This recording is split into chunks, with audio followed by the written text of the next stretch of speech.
Okey, ada satu perkara besar sedang berlaku di Selat Hormuz, salah satu laluan perkapalan paling penting di dunia. Tapi yang peliknya, kesan dia tu macam bergerak dalam gerak perlahan. Hari ni kita nak siasat kenapa benda ni jadi macam ni. Cuba anda bayangkan sekejap. Tiba-tiba, 1/5 daripada bekalan minyak dunia lesap macam tu je. Sepatutnya, dah tentu panik satu dunia kan? Stesen minyak patutnya dah beratur panjang, harga pun melambung tinggi. Tapi, anehnya, keadaan nampak tenang. Inilah paradoks yang kita nak rungkai sama-sama. Jadi, jom kita mulakan dengan soalan yang paling penting, macam mana krisis sebesar ini boleh jadi macam tak ada apa-apa impak pun pada kita semua? Okey, kalau kita tengok kat sini, 20% tu mungkin bunyi macam sikit. Tapi jangan salah faham, kehilangan 1/5 bekalan minyak dunia ni itu adalah satu malapetaka ekonomi tau. Sepatutnya apa-apa gangguan dekat Selat Hormuz tu, kita terus rasa kesannya. Tapi, kenapa senyap je? Jawapannya sebenarnya terletak pada watak utama dalam cerita kita ni. Sebuah kapal gergasi yang bertanggungjawab angkut semua minyak ni. Kenalkan, VLCC atau nama panjang dia Very Large Crude Carrier. Kapal-kapal ni memang besar gila. Bayangkan, kita boleh letak 4 padang bola atas dek dia. Mereka lah tulang belakang logistik minyak global yang bawa darah ekonomi kita merentasi lautan. Saiz dia memang tak boleh bincang. Satu kapal VLCC ni, dalam satu perjalanan saja, boleh bawa 2 juta tong minyak mentah. Banyak betul tu.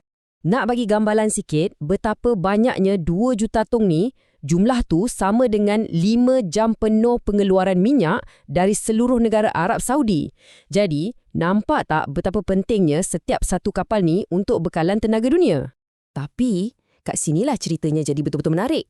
Walaupun saiz dia gergasi dan peranannya sangat penting, kapal ni bergerak cuma antara 18 hingga 27 km sejam. Ya, anda tak salah dengar. Basikal yang anda kayuh tu mungkin lagi laju dari kapal yang gerakkan ekonomi dunia ni.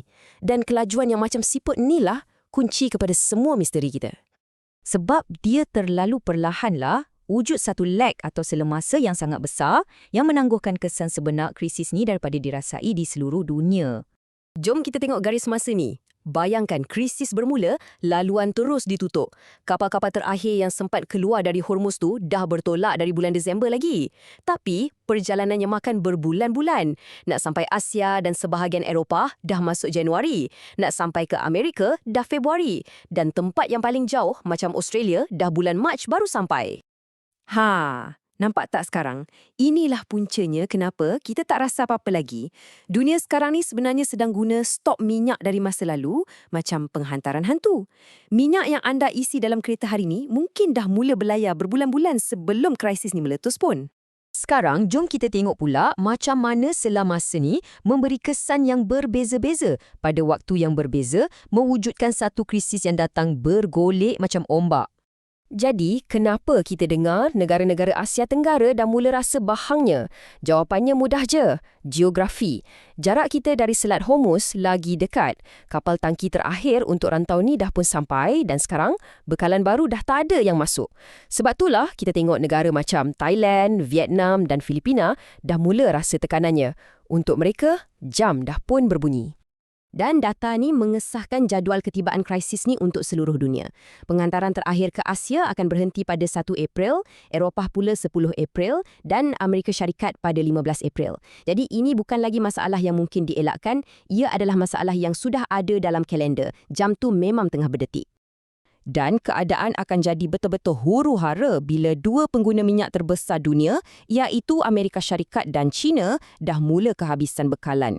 Bila kapal terakhir mereka sampai dan simpanan mula kering, masa itulah seluruh dunia akan betul-betul terasa impak penutupan Selat Hormuz. Jadi, apa pengajaran utama dari semua ni? Ironinya, kelajuan perlahan yang pada mulanya macam melindungi kita ni, sebenarnya itulah yang mendedahkan kelemahan terbesar dalam sistem global kita. Petikan ni memang merumuskan segalanya dengan tepat. Kebergantungan kita pada sistem pengangkutan yang teramat perlahan inilah yang dah mendedahkan satu kelemahan yang sangat besar dalam ekonomi moden kita. Tapi kenapa perlahan sangat? Ini bukan kesilapan teknikal. Kelajuan ni sebenarnya pilihan ekonomi yang disengajakan. Inilah kelajuan yang paling cekap dari segi penggunaan bahan api untuk angkut minyak sebanyak tu. Maknanya, sistem kita ni direka untuk kecekapan kos, bukan untuk kelajuan dan semestinya bukan untuk menghadapi kejutan macam ni. Jadi, kita ditinggalkan dengan persoalan besar ni. Kita hidup dalam dunia yang serba pantas, tapi nadi ekonomi kita berdenyut selaju orang berbasikal. Krisis Hormuz ni telah mendedahkan betapa rapuhnya sistem ni. Persoalannya sekarang, apa yang akan berlaku bila titisan minyak terakhir dari masa lalu tu akhirnya habis?